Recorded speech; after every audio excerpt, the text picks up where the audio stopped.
interesting approach. Not only we do that to find new bugs, but also when we have external bugs that are reported to us, we do variation analysis. So we make sure that when some particular class of bug is given to us, we do the same analysis on the whole code so that all the bugs of such particular type are removed.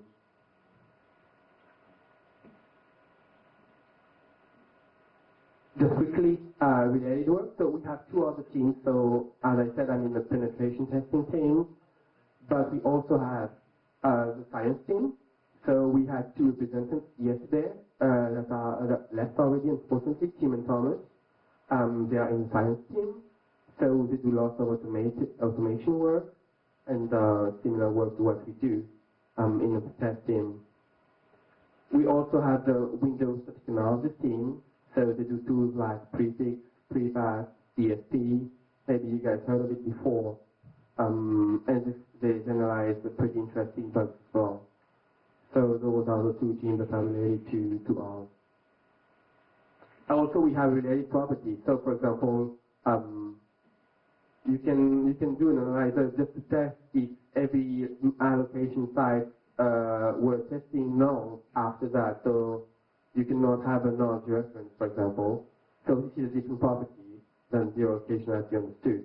Also, memory leak is a different property because when you do malloc 0, you have no memory leak usually because it's a very small size. So we could actually adapt the tool to find out memory leaks, for example, but this is not covered by this presentation.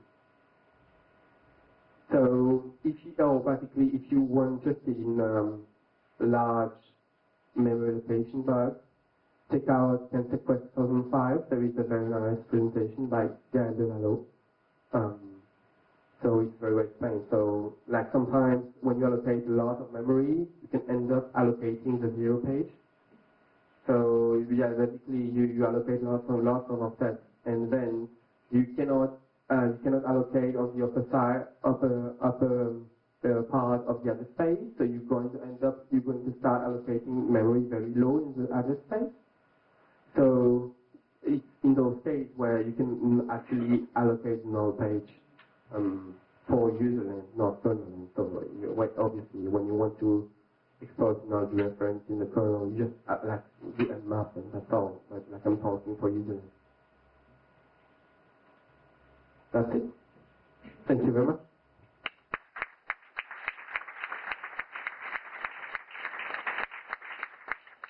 How much time do we have for questions? 10 minutes. 10 minutes. So, yeah.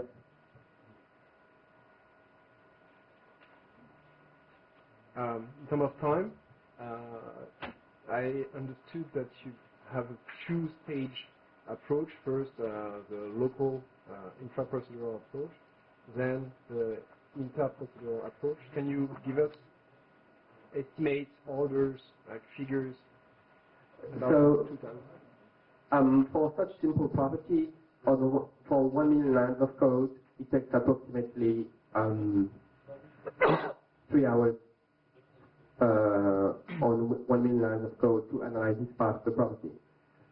For other properties, it can be 10 times longer, like 30 hours. Like pointer properties, if we want to throw from function to function to function to function, sometimes we have cycles in the call graph. So we have to loop in the call graph in order to make sure the precondition is this is the strongest post-condition. So we have to loop in the call graph to make sure we actually never miss any possible behavior. And so if we have no cycle in the call graph, it's straightforward, it doesn't take so much time. But as long as you have the cycle in the call graph, so you have literally recursive functions, you have to analyze each function more than once. So it can take much more time. So we have analyzed another property that is not the topic of today, but it's a very pointer property. It took us like 30 hours to have the one in it. So 30 hours and a million lines of code. So it's much longer. But that's why we try to avoid global analysis as much as we can. But when we have no choice, then we just let it run at night. What are the main shortcomings of this technique. For example, there's one with small but not null allocated buffers. Are there known shortcomings, places, kind of code where it crashes completely and doesn't produce any significant or misses it?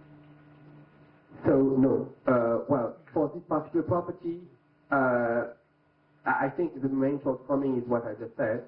However, I would say like a more general shortcoming is that you need some kind of formal logic knowledge, because you need to know how to express the properties in first-order logic.